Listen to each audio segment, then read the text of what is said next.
The fluorescent lights of St. Mary's Hospital flickered faintly above, casting a sterile glow over the quiet corridor. Machines beeped rhythmically in the rooms down the hall, their steady hum mingling with the soft shuffle of nurses' shoes against the linoleum floor. Room 312, however, had a visitor who didn't belong in the usual routine of hospital life, a golden retriever named Max, lying on the floor with his head resting gently on the bed of his owner, Jonathan. Jonathan, a man in his early 40s with a kind face and weary eyes, had been admitted 3 days earlier with a severe case of pneumonia. The illness had left him weak, pale, and barely able to lift his head. Yet through the beeping monitors, 4 lines, and the quiet whisper of doctors and nurses, one thing remained constant: Max. From the moment Jonathan had been wheeled into the hospital, Max had refused to leave his side, sitting loyally by the bed, only moving when Jonathan gave a tiny nudge with his hand, or a faint sound escaped his lips. Nurses who came to check on the patient were touched, some whispering softly to each other, "That dog, he's amazing." Max seemed to sense every small change in Jonathan's condition, his ears twitching when the monitor beeped faster, his nose pressing closer when Jonathan coughed, his eyes never leaving Jonathan's face. Visitors peeked in, phones in hand, some taking pictures of the devoted companion, but Max ignored them all. He was there for one person, and one person only. The first night, a nurse had tried gently to usher him out. "Max, you can't stay here," she had said softly, her voice careful, trying not to startle the dog. Max looked up, his golden eyes wide, then laid his head back on Jonathan's arm, as if to say, "I'm not going anywhere." That night, Jonathan slept more peacefully than he had in days. The steady presence of Max beside him a balm to the ache in his lungs and the fear in his heart. Word spread quickly through the hospital staff about the dog who refused to leave his sick owner's side. Doctors stopped by, marveling at the unusual scene. "Dogs have remarkable instincts," one remarked, jotting a note in Jonathan's chart. "But this is extraordinary." By the second day, Max had found his own rhythm. He would sit at the foot of the bed during procedures, inch closer when Jonathan shifted, and occasionally nudge a hand over to lick his owner's fingers. A simple gesture that brought a faint smile to Jonathan's lips. Nurses left bowls of water for him and small blankets on the floor, realizing that this dog's devotion was more than just companionship, was a lifeline. Jonathan's family visited briefly, wiping tears from their eyes as they watched Max carefully adjust a pillow or rest his head against Jonathan's chest. "I've never seen anything like it," his sister whispered, holding back sobs. "He just won't leave him." Visitors who came for Jonathan were moved as well. Children in the pediatric wing heard about Max and pressed their noses against the glass doors to catch a glimpse of the golden retriever lying vigilantly on the floor. Staff members from other wards stopped to peek in, some leaving quietly, choked up by the loyalty displayed before them. On the third day, Jonathan's condition took a sudden turn. His breathing grew shallow, and his lips tinged with blue. Nurses rushed to adjust the oxygen and call the doctor, but Max, sensing the change, became unusually restless. He barked softly, nudged Jonathan, and paced in small circles, refusing to leave even for a second. One nurse moved almost to tears, knelt beside the dog, whispering, He knows something's wrong." Jonathan stirred weakly and managed a faint smile when Max nudged his hand toward his face. "I'm here, buddy," he whispered, his voice barely audible. Max pressed his head closer, resting it against Jonathan's shoulder, as if to offer comfort stronger than any medicine. Through the long hours of the night, Max refused to leave the bed, dozing lightly only when Jonathan drifted into short periods of sleep. Nurses rotated shifts, carefully placing blankets around the dog and giving him water, but none dared to disturb him for long. His devotion was beyond protocol, was instinct, love, and loyalty all at once. By morning, Jonathan's breathing had stabilized, thanks to the attentive medical team and perhaps in some mysterious way, Max's presence.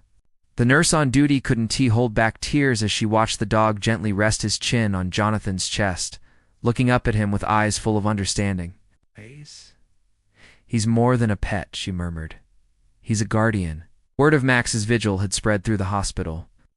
Visitors who came to check on Jonathan were astonished to see the golden retriever lying loyally by the bed.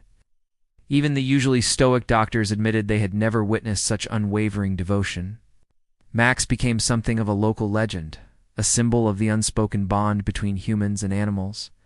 As Jonathan slowly regained strength over the next few days, Max never left his side. Walks to the bathroom were accompanied by Max trotting faithfully behind the wheelchair, and nap times were filled with the comforting presence of his golden head resting on the bed. Staff and visitors alike continued to be moved by the scene, some wiping away tears as they watched Jonathan slowly regain his color, the small movements and smiles returning to his face. Nurses would sometimes whisper to each other, "I can't believe a dog could make such a difference," acknowledging that Max's presence seemed to accelerate Jonathan's recovery in ways that medicine alone could not. By the end of the week, Jonathan was well enough to consider leaving the hospital. As the nurse helped him pack his things, Max stayed by his side, refusing to move, even as doors opened and other patients passed through the hallway. Jonathan knelt down and hugged the loyal dog tightly. "Thank you, Max. You saved me more than you know," he whispered, tears streaming down his cheeks. Max licked his face gently, then rested his head once more against Jonathan's shoulder, content simply to be near him. Nurses in the hallway watched silently, many openly crying, moved by the depth of the bond they had witnessed. One young nurse muttered under her breath, "If I ever doubt the power of love and loyalty, I'll just think of Max." Even the hospital administrators, who had been alerted to the unusual situation, expressed awe at the devotion. They allowed Max to leave with Jonathan, making sure the dog had everything he needed for the ride home. Outside the hospital, the sunlight fell softly on the two companions as Jonathan carried his bag and Max trotted faithfully beside him. Passersby paused to watch, some whispering, some taking pictures, and many wiping tears from their eyes. The scene was simple but profound. A man recovering from illness and a dog who refused to leave his side. It was a reminder that love doesn't need words, loyalty doesn't require reward, and sometimes healing comes from the most unexpected sources. In the days and weeks that followed, Jonathan returned home with Max, never leaving him for long stretches. Friends and family marveled at the dog's continued devotion, and Jonathan himself often reflected on how Max's presence had given him courage and comfort when he needed it most. "He was there when I couldn't even hold my own head up," Jonathan would say, voice thick with emotion. "I don't know what I would have done without him." Max's story spread through the local community, inspiring others to consider the extraordinary bond between humans and their pets. Hospitals received inquiries about therapy, animals, and the impact of companionship during recovery. Nurses who had witnessed Max's vigil often recounted the story to new staff, ensuring that the Golden Retriever's loyalty became part of the hospital's lore. Though Jonathan eventually returned to full health, Max's presence remained constant. The dog continued to greet him every morning with the same devotion, to stay close during meals, and to rest by his side at night. It was clear that the bond formed in those critical days of illness was unbreakable, a testament to the quiet, unwavering power of love and loyalty. And even months later, when visitors came to see Jonathan, they would be greeted by the same golden eyes and gentle nuzzles that had once inspired tears in nurses and strangers alike. Max had not only stayed by his owner's side, but had changed the hearts of everyone who witnessed the depth of his devotion. In that small hospital room, where beeping machines once marked the rhythm of illness and fear, Max had created a space of hope, comfort, and emotional connection. For Jonathan, Max was more than a pet. He was a guardian, a friend, and a reminder that sometimes the simplest acts of love can leave the most profound impact. And for everyone else who heard the story, Max became a symbol of the extraordinary bond between humans and animals, proving that even in the most clinical of places, the heart has the power to heal in ways medicine alone cannot.